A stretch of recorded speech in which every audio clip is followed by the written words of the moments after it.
So, so welcome to the main moment of Tashi Getzeling's Monday meditation. I'd like to invite us to just begin by taking 3 minutes to settle into our setting of a positive motivation for our practice together this evening, so that we can get the most merit from our practice for oneself and for others. Just take 3 minutes now to come into setting that motivation, so that we really have a clear idea of where we want to go with our practice this evening and as it continues to progress.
So again, just using the breath to come into the moment, but also after the few opening breaths of settling, bringing the mind to become aware of being aware. Who is it that's meditating?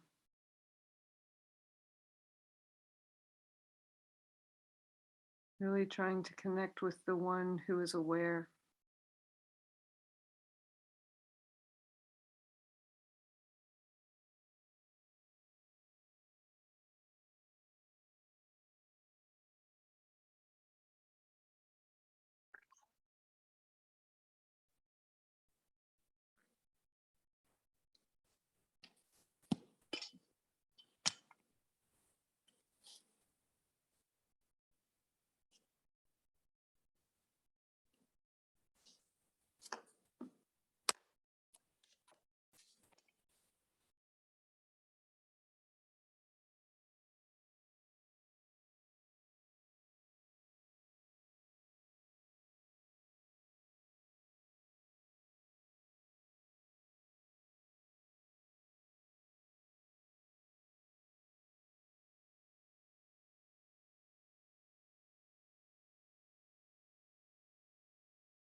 So now that we're present with our awareness, with our body, speech, and mind, let's open our practice with our Tashi Getzeling prayers.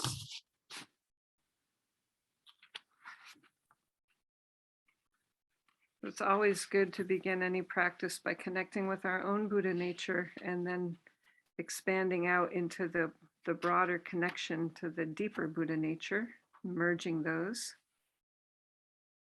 with that awareness of awareness.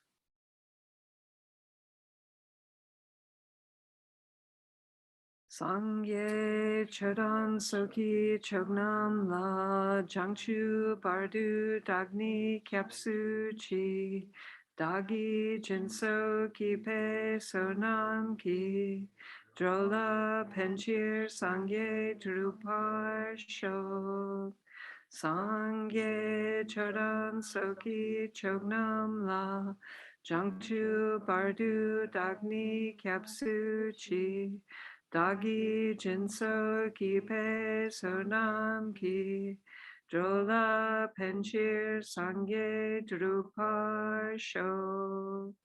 In the Buddha, Dharma, and Sangha, until enlightened, I seek refuge. Through merit from giving and the rest, to aid all, may I become Buddha. Samchen tamche de wadang, de wei yudan, den part yur chi. Samchen tamche dugnel dang, dunel gigyu dang drel wart yur chi. Samchen tamche dugnel me pe de wadang, mi drel wart yur chi. Samchen tamche ne ring chagdang ni dang drawe tang yom la ne par gyur chi. May all sentient beings have happiness and its causes. May all sentient beings be free from suffering and its causes. May all sentient beings never be parted from sorrowless bliss. May all sentient beings abide in equanimity, free from bias, attachment, and hatred. May all sentient beings have happiness and its causes. May all sentient beings be free from suffering and its causes. May all sentient beings never be parted from sorrowless bliss. May all sentient beings abide in equanimity, free from bias, attachment, and hatred. Lama Tompa Chomdende Dejin Jekpadra Chompa Yang Dakpar Sokpe Sangye Rikpadang Jabsu Dempa Dewa Shekpa Shikten Kempa Kebul Duwe Kalo Girwa Lana Mepa Lada Minam Ki Tompa Sangye Chomdende Pelgyawa Shakya Tupalacha Tselo Chodu Kyapsu Chio. To the founder, the endowed, transcendent destroyer, the one gone beyond, the foe destroyer, the completely perfected, fully awakened being, perfect in knowledge and in good conduct, Sugata, knower of the world, supreme guide of human beings to be tamed, teacher of gods and human beings, to you, the completely and fully awakened one, the endowed, transcendent destroyer, the glorious conqueror, the subduer of the Shakya clan, I prostrate, make offerings, and go for refuge. To the founder, the endowed, transcendent destroyer, the one gone beyond, the foe destroyer, the completely perfected, fully awakened being, perfect in knowledge and in good conduct, Sugata, knower of the world, supreme guide of human beings to be tamed, teacher of gods and human beings, to you, the completely and fully awakened one, the endowed, transcendent destroyer, the glorious conqueror, the subduer of the Shakya clan, I prostrate, make offerings, and go for refuge. When, O supreme among humans, you were born on this earth, you paced out 7 strides, then said, I am supreme in this world. To you who are wise then, I prostrate. With pure bodies, forms supremely pure, wisdom ocean like a golden mountain, fame that blazes in the 3 worlds, winner of the best, Lord, to you I prostrate. With the supreme signs, face like spotless moon, color like gold, to you I prostrate. Dust free like you, the 3 worlds are not. Incomparably wise one, to you I prostrate.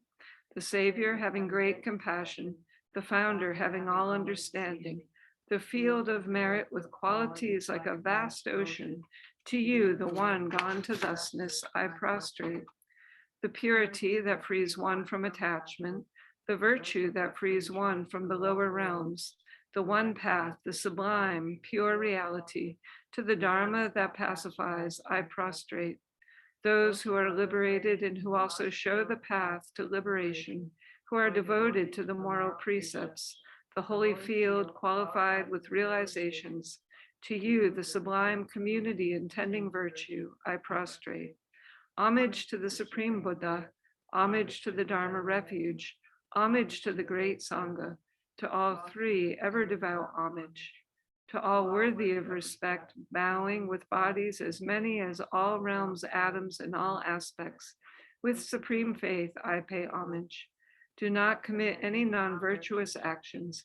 Perform only perfect virtuous actions. Subdue your mind thoroughly. This is the teaching of the Buddha. A star, a mirage, the flame of a lamp, an illusion, a drop of dew or a bubble, a dream, a flash of lightning, a cloud. See conditioned things as such. Through these merits may sentient beings attain the rank of all-seeing, subdue the foe of faults, and perturbed by the waves of aging, sickness, and death, be delivered from samsara's ocean. From Tushita's hundreds of gods, protector's heart, to the tip of this fresh, pure white, heaped curd-like cloud. O Lobsang Drakpa, Dharma's omniscient king, pray come to this place with your disciples. In space ahead on lion throne, lotus and moon, venerable Guru smile brightly with delight. As supreme merit field for my mind of faith, pray stay hundreds of eons to spread doctrine.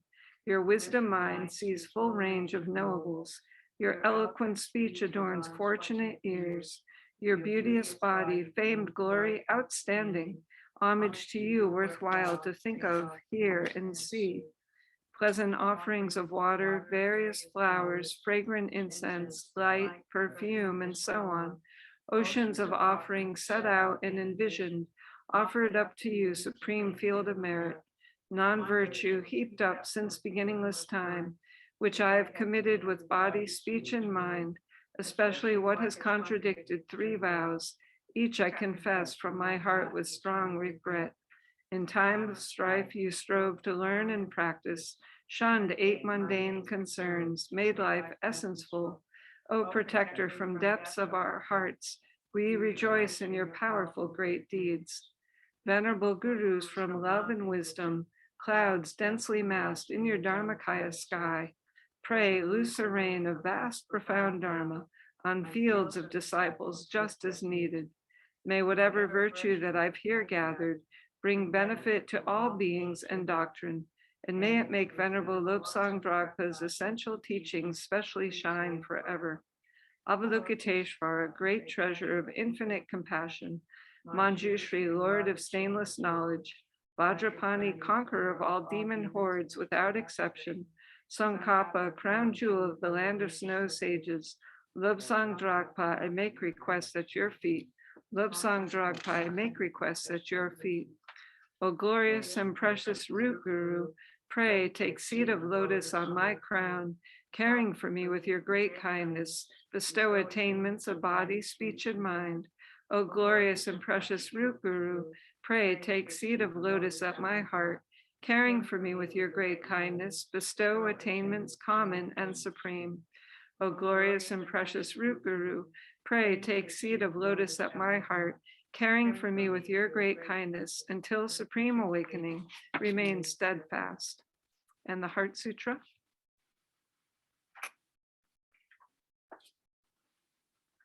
The Sutra on the Heart of the Transcendent and Victorious Wisdom. Homage to the exalted three jewels. Thus have I heard at one time the Blessed One was dwelling in Rajagriha on Vulture Mountain, together with a great assembly of monks and a great assembly of bodhisattvas. At that time, the Blessed One was absorbed in the concentration of the countless aspects of phenomena called profound illumination. At that very time, the superior Avalokiteshvara, the Bodhisattva, the great being, was looking perfectly at the practice of the profound perfection of wisdom, perfectly looking at the emptiness of inherent existence of the five aggregates also. Then, through the power of Buddha, the Venerable Shariputra said to the superior Avalokiteshvara, the Bodhisattva, the great being, How should a child of the lineage train who wishes to engage in the practice of the profound perfection of wisdom? Thus he spoke, and the superior Avalokiteshvara, the Bodhisattva, the great being, replied to the venerable Shariputra as follows. Shariputra, whatever son or daughter of the lineage wishes to engage in the practice of the profound perfection of wisdom should look perfectly like this. Subsequently, looking perfectly and correctly at the emptiness of the inherent existence of the five aggregates also. Form is empty, emptiness is form. Emptiness is not other than form. Form is not other than emptiness. In the same way, feeling, discrimination, compositional factors, and consciousness are empty. Shariputra, like this, all phenomena are empty, without characteristics. That is, they are not produced and do not cease. They have no defilement and no separation from defilement. They have no decrease and no increase. Therefore, Shariputra, in emptiness, there is no form, no feeling, no discrimination, no compositional factors, no consciousness. There is no eye, no ear, no nose, no tongue, no body, no mind, no visible form, no sound, no smell, no taste, no object of touch, no mental phenomenon. There is no I element, and so forth, up to no mind element, up to no element of mental consciousness. There is no ignorance and no cessation of ignorance, and so forth, up to no aging and death, and no cessation of aging and death. Likewise, there is no suffering, no origin, no cessation, and no path, no exalted wisdom, no attainment, and also no non attainment. Therefore, Shariputra, because there is no attainment, bodhisattvas rely on and abide in the perfection of wisdom, and because their minds have no obstructions, they have no fear. Passing utterly beyond error, they attain the final state beyond sorrow. All the Buddhas who reside in the three times by relying upon the perfection of wisdom become manifest and complete Buddhas in the state of unsurpassed, perfect, and complete enlightenment. Therefore, the mantra, the perfection of wisdom, the mantra of great knowledge, the unsurpassed mantra, the equal to the unequaled mantra, the mantra that thoroughly pacifies all suffering, since it is not false, should be known as the truth. The mantra of the perfection of wisdom is proclaimed. Tayata Om Gate Gate Paragate Parasamgate Bodhisoha. Shariputra, this is how a bodhisattva, a great being, should train in the profound perfection of wisdom. Then the Blessed One arose from that concentration and said to the superior Avalokiteshvara, the Bodhisattva, the great being, well said, O child of the lineage. So it is. The profound perfection of wisdom should be practiced exactly as you have taught, and the Tathagatas will rejoice. When the Blessed One had said this, the Venerable Shariputra, the superior Avalokiteshvara, the Bodhisattva, the great being, and the entire assembly, as well as worldly beings, gods, humans, demigods, Gandhavars, and others, were filled with admiration and highly praised what had been spoken by the Blessed One. And we'll offer a short mandala offering. Sashi Poki Jugjing Meto Tramri Rabling Shi Nide Genpadi Sangye Jindu Migte Uwa Yidro Kunamdag Jingla Choparsho.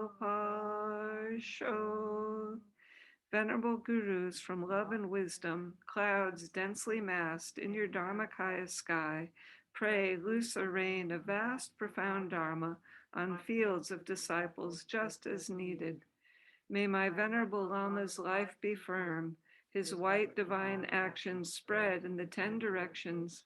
May the torch of the teachings of Losang always remain, dispelling the darkness of all beings in the three realms.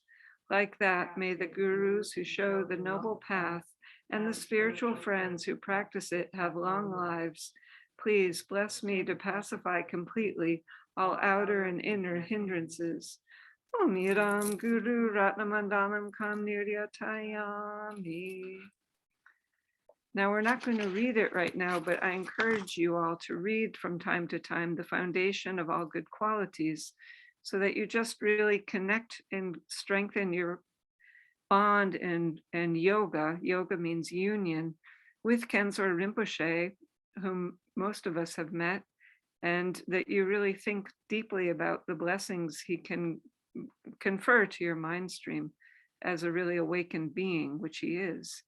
Also, some of us have been in the presence of His Holiness, the Dalai Lama, and we can invoke his blessings as well to encourage our mind stream to really ripen, to blossom like a beautiful lotus flower that completely rejects samsaric thoughts, completely rejects samsaric habits, and helps our mind stream to blossom into its full enlightened awakened state, which is its true nature as a Buddha. So when you have time, please read in Tashi Getseling prayer book pages 18 and 19 and 20 that really are the foundation of all good qualities, to remember these beautiful qualities that that Kensor Rinpoche, his title, His Eminence Kensor Rinpoche, really embodies through his body, speech, and mind.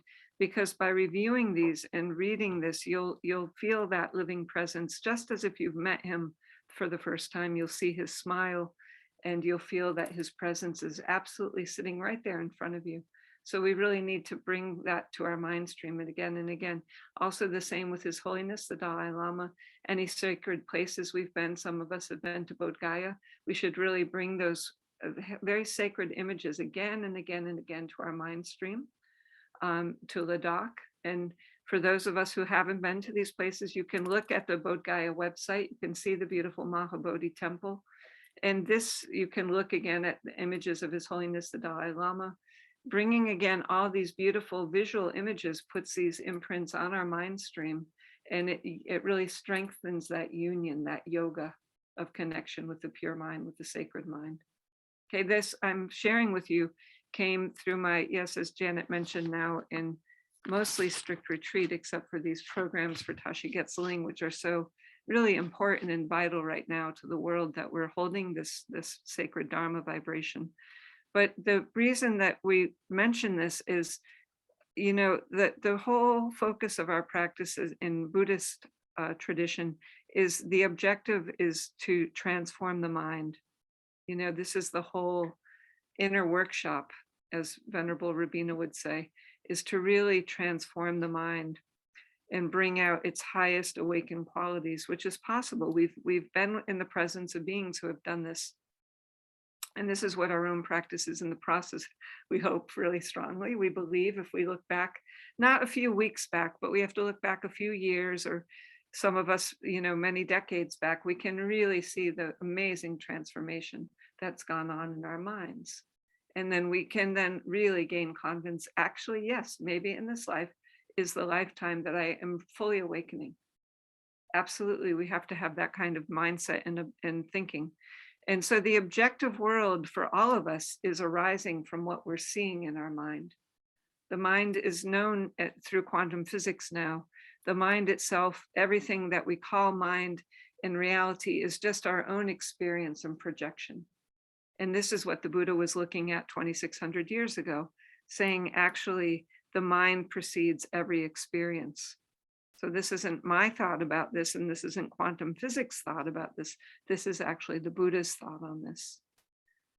The Buddha said the objective world rises from the mind itself.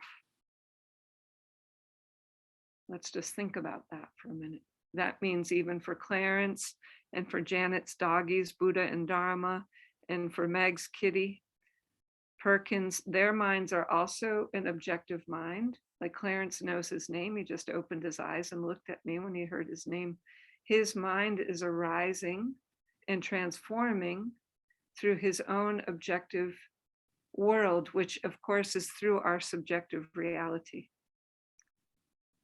So even to use our kitty Clarence as an example, how much his mind has transformed just in this 6 months since we've been together. Since I've been here, I can witness that.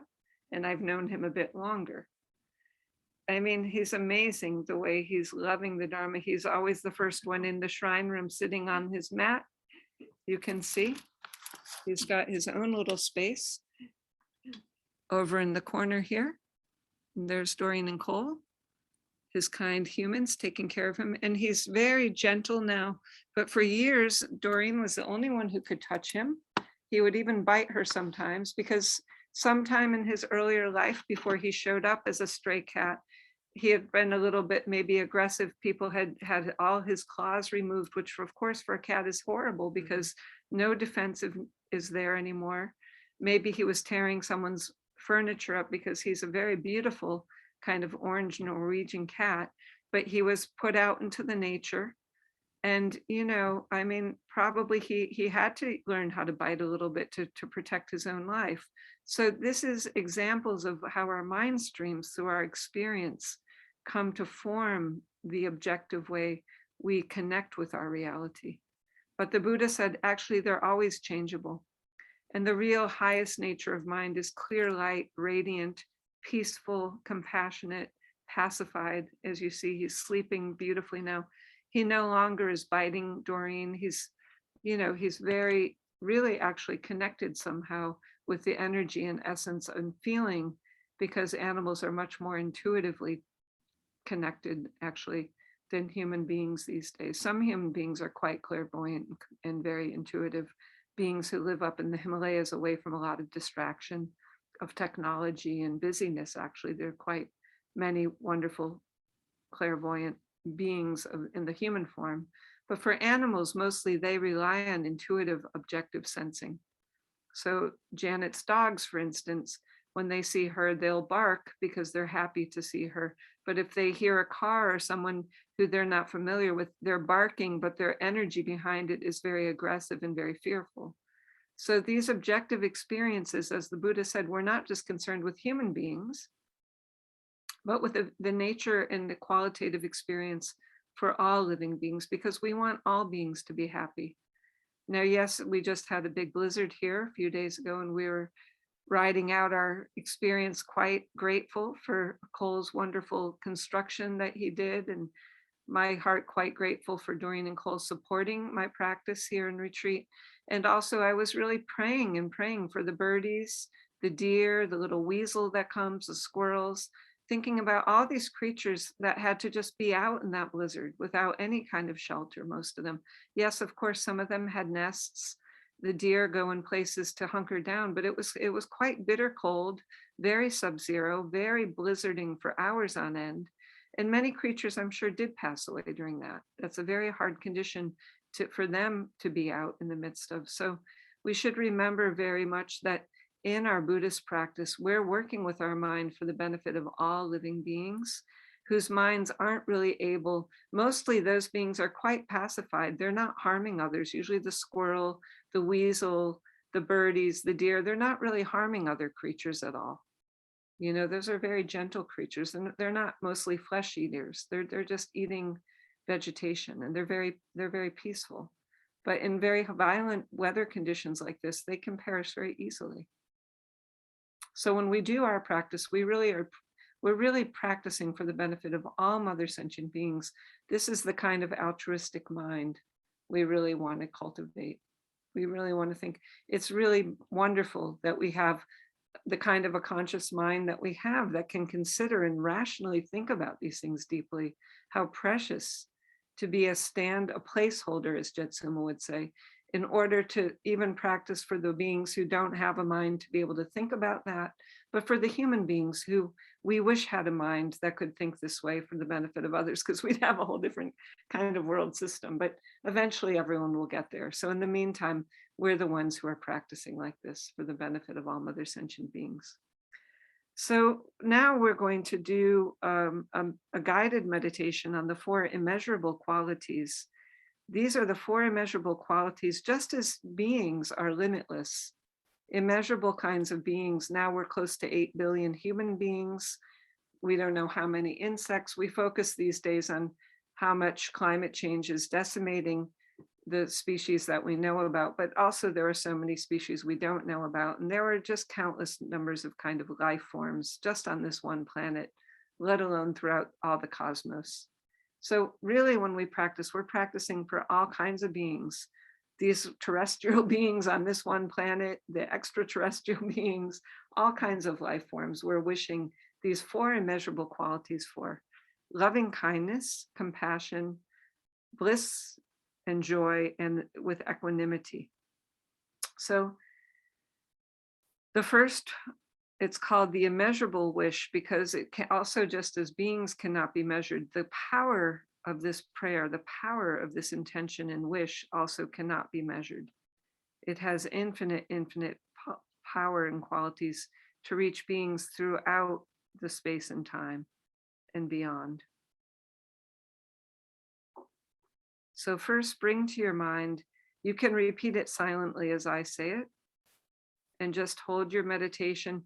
If you can visualize, whatever way you can visualize easiest, that this prayer goes for all beings. You could visualize our precious one little planet, the blue earth, floating in space. You could try to visualize that this prayer is being sent out from this planet to all the cosmos. You could visualize, the six realms of the human beings, the gods, the demigods, the hungry ghosts, the hell beings, and the animals. In whatever way you can visualize how this encompasses all life forms everywhere is the way you should bring this to your heart mind. And the first immeasurable wish is how wonderful if all living beings everywhere had happiness and its causes.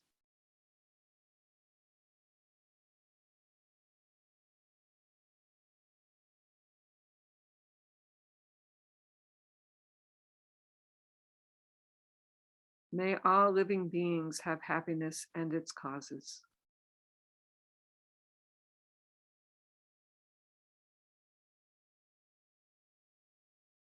I myself shall cause all living beings to have happiness and its causes.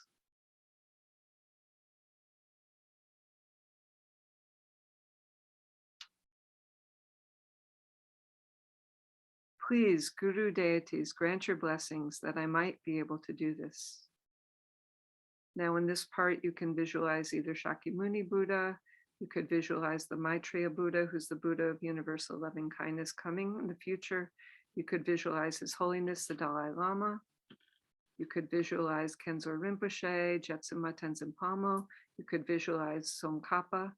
But all these Buddhas and Bodhisattvas, they are all placeholders for the awakened, enlightened mind that's able, that enlightened mind is already everywhere simultaneously, that's able to show up and bring this kind of loving kindness wherever it's needed.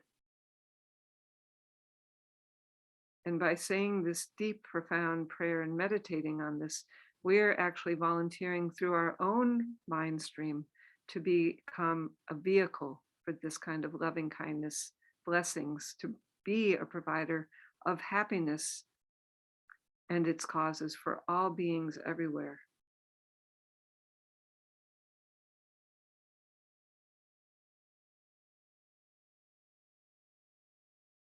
So we're going to say this again 2 more times. How wonderful if all beings everywhere had happiness and its causes. This is called the altruistic wish of loving kindness. May all beings have happiness and its causes.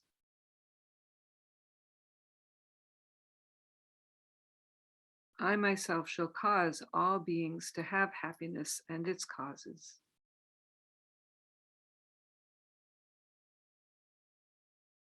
Please, Guru deities, grant your blessings that I may be able to do this.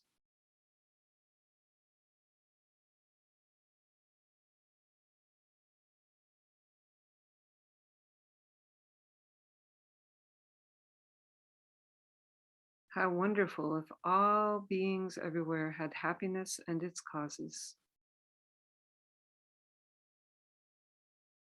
May they have happiness and its causes. I myself shall cause them to have happiness and its causes. And now, in this time, you really feel the blessings coming through the top of your head that you've received the capacity to do this. Please, Guru deities, grant your blessings that I may be able to do this.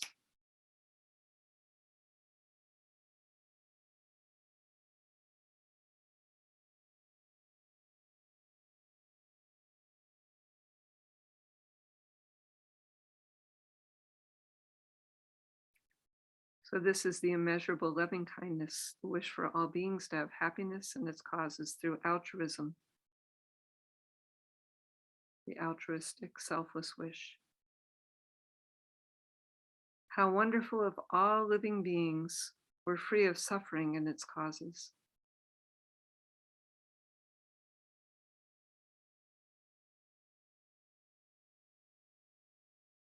May all beings be free of suffering and its causes.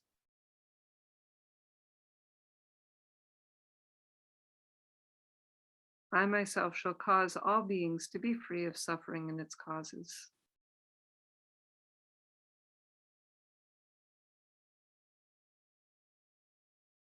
Please, Guru deities, grant your blessings that I may be able to do this.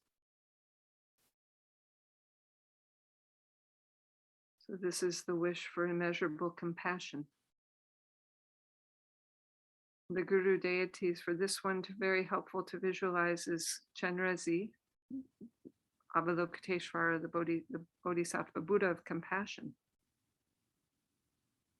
His Holiness the Dalai Lama, or Chenrezig with 1,000 arms made out of white light, reaching out in every direction to bring compassionate aid immediately. How wonderful if all sentient beings were free of suffering and its causes. May they be free of suffering and its causes. I myself shall cause them to be free of suffering and its causes. Please, Guru deity, grant your blessings that I may be able to do this.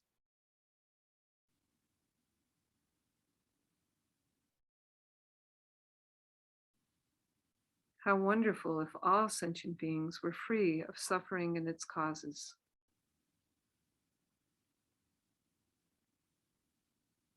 May all sentient beings be free of suffering and its causes. I myself shall cause all sentient beings to be free of suffering and its causes. And now again, you visualize that the blessing comes and you're able to free all suffering creatures. Please, Guru deity, grant your blessings that I may be able to do this.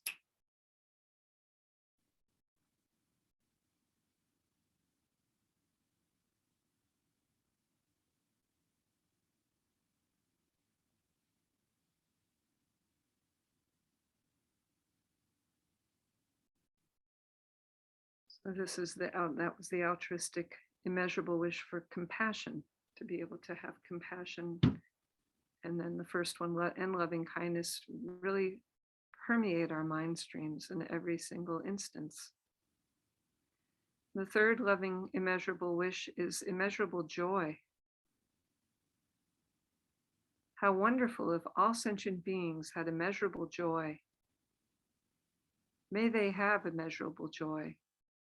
I myself shall cause them to have immeasurable joy.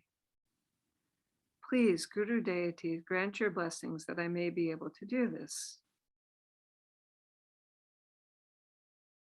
Now, in my own personal visualization for this one, I just see Ken Rinpoche's big, big, white, bright smile that always was full of immeasurable joy. So whatever you can visualize, if it's a image of a Buddha or a Bodhisattva, that's better than that one. Maybe some who will see this recording don't know who Kensor Rinpoche is, but he really has such a most lovely smile that seems always to express immeasurable joy.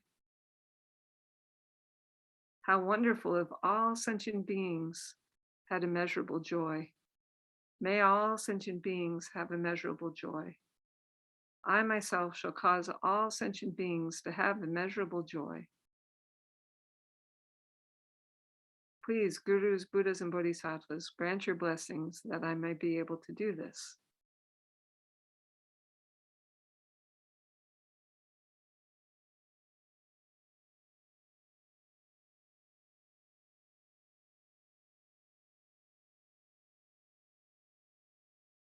How wonderful if all sentient beings had immeasurable joy.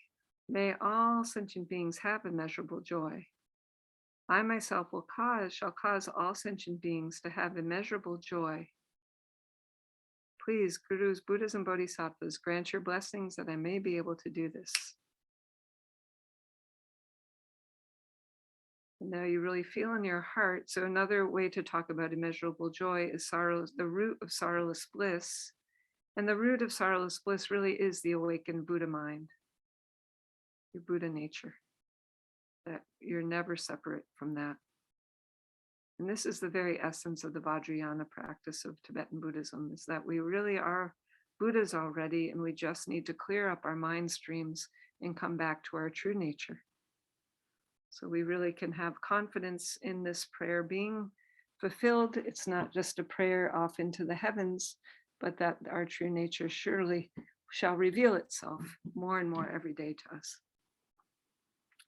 And now the fourth immeasurable quality is called the immeasurable equanimity, meaning that we vow to practice for the benefit of all beings, free from categories of friends, enemies, and strangers. We let go and drop those categories, and we practice for the benefit of all without bias.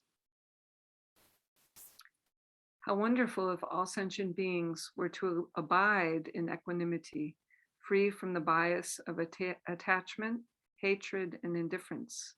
May all beings abide in equanimity, free of bias of attachment, hatred, and indifference. I myself shall cause all sentient beings to abide in equanimity, free of the bias of attachment, hatred, and indifference. Please, Guru deities, grant your blessing that I might be able to do this.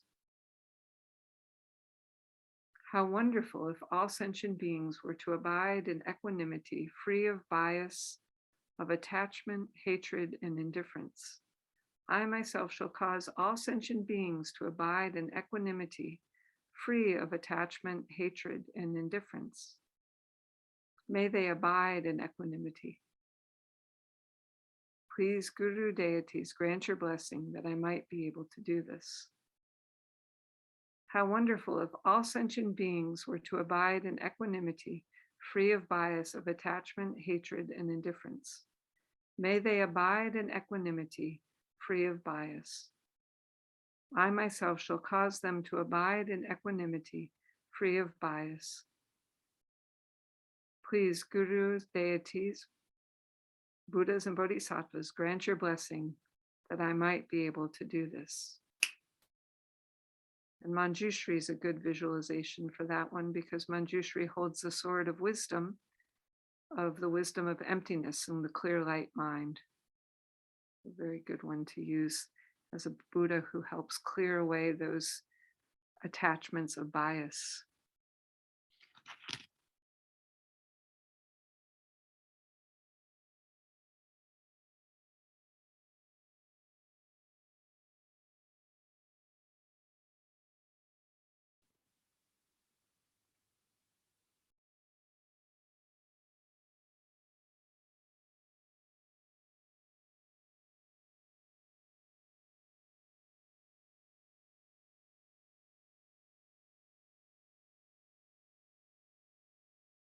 So another way we can practice these four immeasurable qualities is by Tonglen, so breathing in.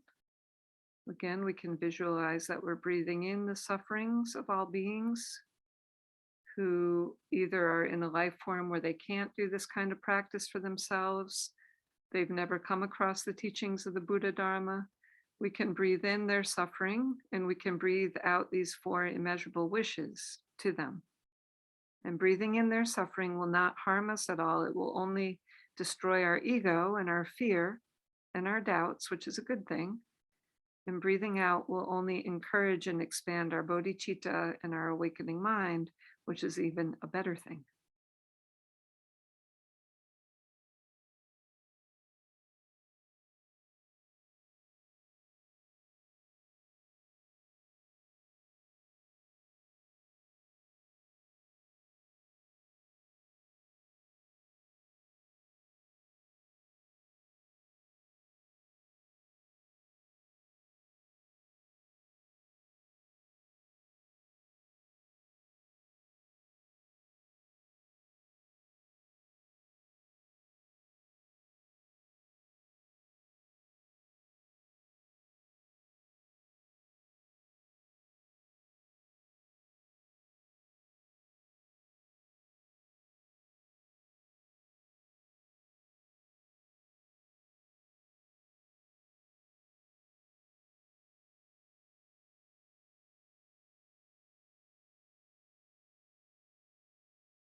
So once one question was asked of His Holiness the Dalai Lama,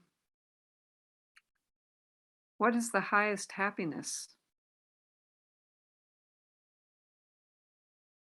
And His Holiness said, both happiness and unhappiness arise from your thoughts.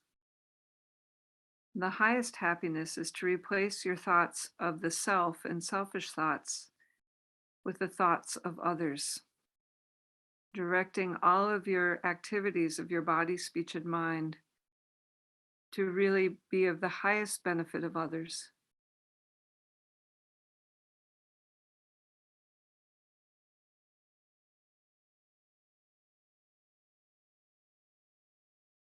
And we do this by practices like these Four Immeasurable meditation. We do this by becoming more aware of being aware of our motivation to be of benefit.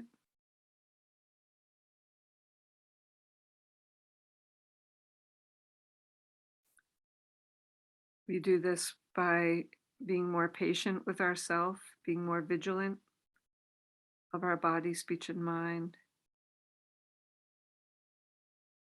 using our mind to concentrate more on these qualities throughout our day, even in our sleep.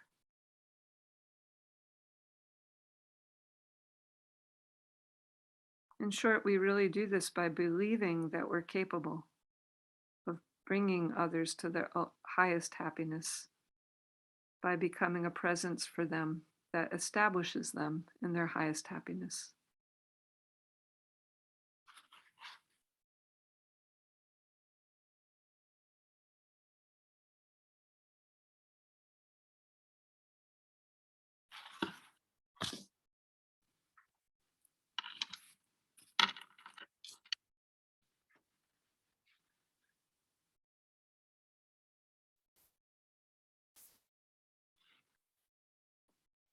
Now we have a little reading from a funny source, but it was an apt one, so I decided to go with it. It's called The Dalai Lama's Cat and the Power of Meow by David Michi. But there's a kind of a fun and familiar sense of reading this little novel because it's set in Dharamsala, where I was living for the last almost 6 years. So all these places are quite familiar. And the wisdom in the way it's shared is quite fun, because it's through this little story of the perspective of the cat, who's the protagonist. So I'm going to read just a little part that I came to, which is a bit of a character called Anidroma, who's in actuality Tenzin Palmo. One would have to know, but this one knows, so I'm sharing with you. But this little part of the story is quite good because it gives a great teaching.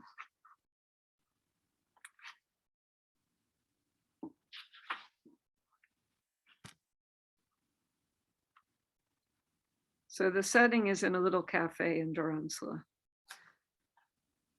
The character who's going through something, Serena is her name. She's going through a difficult situation and she's trying to figure out in her meditation. She and her mother have been taking meditation lessons from His Holiness, the Dalai Lama, and now she's back at her cafe where she works. And she's really thinking about how she's working with her mind.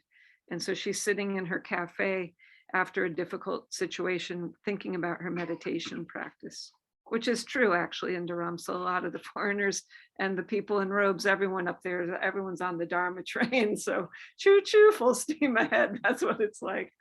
So this is the part in the chapter where it says, Serena happened to be sitting at the rear banquet in the cafe nearest the kitchen, deep in contemplation. As it happened, the banquet that was also closest to the magazine rack, whose top shelf I currently occupied. This is the cat called HHC, His Holiness's cat, or as His Holiness calls her, Little Snow Lion. When Anidroma made one of her infrequent visits to the bookstore. Despite the Tibetan name, Anidroma was an Englishwoman who had visited the Himalayas in her early 20s and decided to live here permanently. Famous for having spent more than a decade meditating alone in a cave above the snow line, in recent years, Anila, as she was affectionately known, had established a nunnery not far from Dharamsala, so that young women from all over the Himalaya region might have the same opportunities as their male counterparts. Ani, her adopted name, meant none in Tibetan. Despite her bird-like figure and her red robes, diminutive stature, and shaven head, Anila was a force to be reckoned with. Vital, energetic, clear eyes seemed always to penetrate to the very heart of things. Anila also had the most compassionate presence.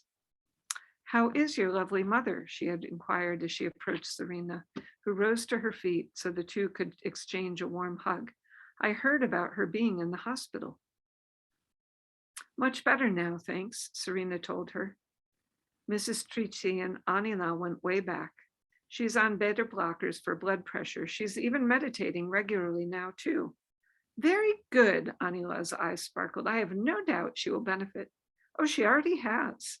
"And you, my dear?" "Oh, generally well," she said as she glanced at the floor. "But I've just had some disturbing news." Serena knew there was no point in pretending with Ani. The nun studied her intently. "Let me know if there's anything I can do," she had said. "In the meantime, guard your mind." As she spoke, I recollected what Yogi Tarchin had told Serena only days before, and how in times of trouble, she should practice mind-watching mind meditation. She should practice mind-watching mind meditation. The very same thought evidently occurred to Serena because she replied, "Actually, there is some advice for which I'd be very grateful." Ani Droma raised her eyebrows. "Mind-watching mind meditation. I haven't practiced it for many years. Can you refresh me on how it's done?" "Of course." Glancing at the banquet, she gestured, "Shall we sit?" I already knew the instructions for this meditation, having heard them given both by Dalai Lama and Geshe Wangpo during his weekly classes. This is the cat, by the way, who's also practicing her own meditation. But I had come to recognize that every teacher had a different way of presenting things and fresh insights, so that even the most familiar practices can be presented in a different light. With Ani Droma having spent so many years in solitary meditation, I was curious to know what she would have to say. It seemed that I had found myself on the magazine rack at just the right moment to receive the benefit of her considerable wisdom. "Begin with breath-based meditation to settle the mind," she told Serena, once they were sitting on either side of the table, and Serena had ordered them a pot of tea. "As an object of meditation, the breath is a gross object, easy to find. Once your mind has calmed to some extent, say after 5 or 10 minutes, then change the object of meditation to the mind itself. The problem is that as soon as I try to search for my mind, I start to have all these thoughts," Serena said. "Me too," I found myself agreeing.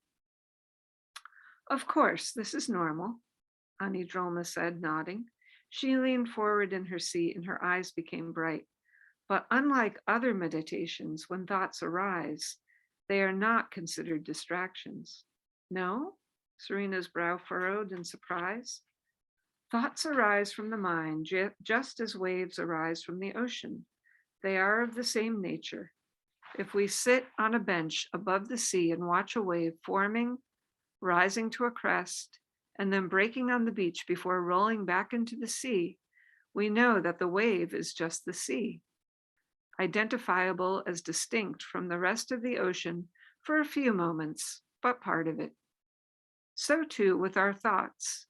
The main thing," she paused for emphasis, "is not to encourage and engage with our thoughts, which is what we usually do.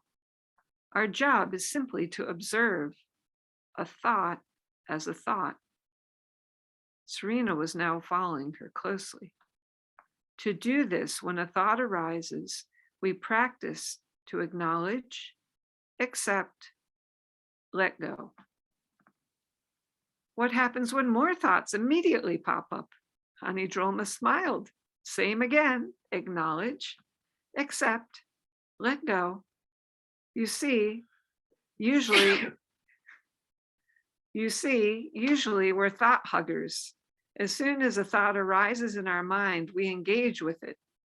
We become absorbed in it, no matter what it is, no matter how badly it hurts us.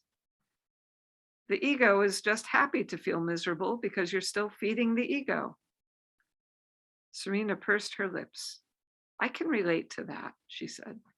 I have these thoughts that I know are just making me miserable and unhappy, but I keep returning to them. Anidroma reached over and touched her on the hand. All the more reason to practice mind watching mind. It helps us to put thoughts in the rightful place. A thought is merely a thought, a temporary conception. It is not a fact, not a truth. Every thought you've ever had has gone. It isn't here now, is it? Serena was shaking her head with a smile. But we get so caught up in our thoughts. They can make us so crazy, so miserable. Caught up is a good expression, agreed Anidroma. So much unhappiness is self-perpetuated. I thought about how often I was a victim of exactly this, dwelling so closely on the very thoughts that were most likely to make me unhappy, thought HHC. At that moment, a waiter arrived with a tea trolley, poured out 2 cups of English breakfast tea, and left a plate with biscotti on the table between them. It seems like mind watching mind is a good way to break the cycle of negativity, observed Serena when they were alone again. Anidroma considered that as she sipped her tea. Meditation has been proven to help people with recurring depression. Neuroscientists say that the insula, which is part of the brain where we feel unhappiness, is wired to the executive functioning of the brain, which searches for reasons. Unhappy thoughts lead to unhappy feelings. Then we ask ourselves why we're feeling so sad, and this prompts more unhappy interpretations, beliefs, attitudes, a vicious spiral. Exactly. Meditation can help us break this cycle. Yes, we may be overwhelmed with thoughts initially, but as we practice not engaging with them, the curious thing is that when they occur less and less, gradually they cease. And what do we have left? Anidroma glowed. Mind itself. Serena responded to her enthusiasm with a rueful expression. On the very rare occasions when my mind has been quiet, all I've noticed is like nothing. Stay with it. Anidroma reached over, squeezing her hand again. Stay with that nothing and see what happens. You mean it changes? The experience of it changes, most definitely. You don't think all those years I spent alone in a cave were for this some kind of endurance feat, do you? An exercise in masochism? She chuckled. For a long time, I had wondered just why Anidroma and others like her felt so inclined to solitary retreats. The yogis who passed through His Holiness's office didn't seem like hardened types. While there was often a strength about them, there was always an amazing openness too. I was intrigued to learn directly from Anidroma how this came to be. Initially, your own mind may seem like nothing more than an inert void, merely the background to your thoughts. But the longer you are able to abide with the mind, the more you begin to experience its qualities, how it has the nature of clarity and light, how more and more we feel a sense of tranquility, of well-being. Perhaps we start off thinking that meditation is a cognitive exercise, but we discover it is as much about a feeling, a state of being. Our primordial consciousness has no boundaries. Its natural state is one of radiance and abiding bliss. When we experience it, we no longer think of ourselves as being just this. She pointed to her own body. We realize that our true nature is altogether different. Serena contemplated Anidroma's words for a long time. Thank you so much, she said eventually. It's a real privilege having the chance to speak to someone with your meditation experience. That's very sweet. Thank you, Serena, Anidroma replied. I hope you will persist with the practice yourself. Then, as Serena nodded, she added, "Our only job is to let go of all the agitation obscuring our own mind, to abide in its pristine nature. This is very useful, not only in formal meditation, but when we're dealing with difficult situations." And that's that, said the cat. So this is a practice for this week that I would encourage us all to take on, is to practice the meditation of mind watching mind. And when thoughts come up, don't reject them. Don't pass over them. Don't judge them. Good, bad, neutral. Just sit with the thought, acknowledge, accept, and watch what happens.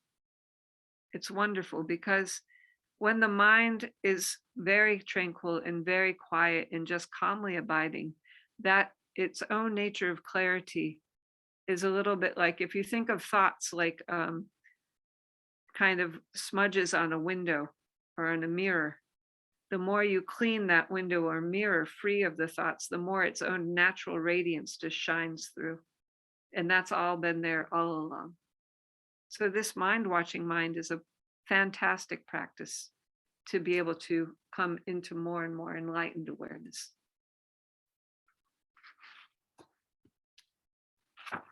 Okay, we'll do our dedication. We're at our time.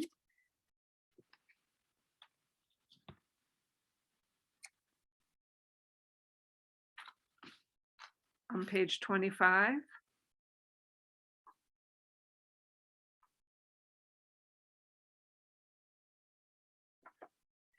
In that snow mountain encircled land, source of every benefit and joy, may Lord Tenzin Gyatso Chenrezig remain in life till samsara's end. In particular, I pray for the one who knows all the scriptures with the power of his intelligence to have a long life through the solid strength of his mind and his mastery of life, in order to benefit the teachings and all beings with his good, wholehearted resolve.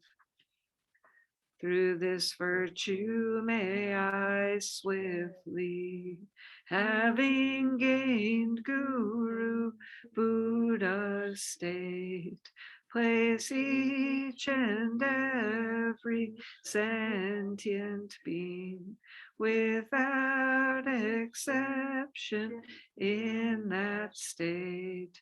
Precious supreme Bodhi mind, may it where unborn arise, and where born never decline, but increase forevermore.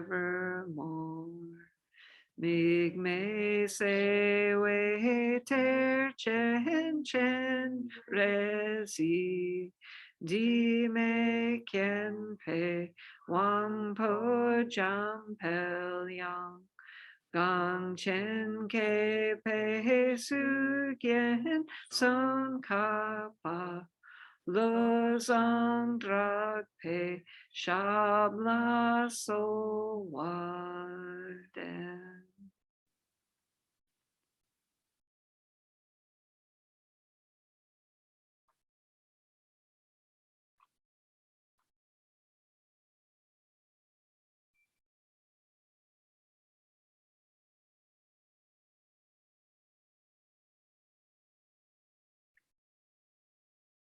Thank you, everybody, for joining this Maine moment.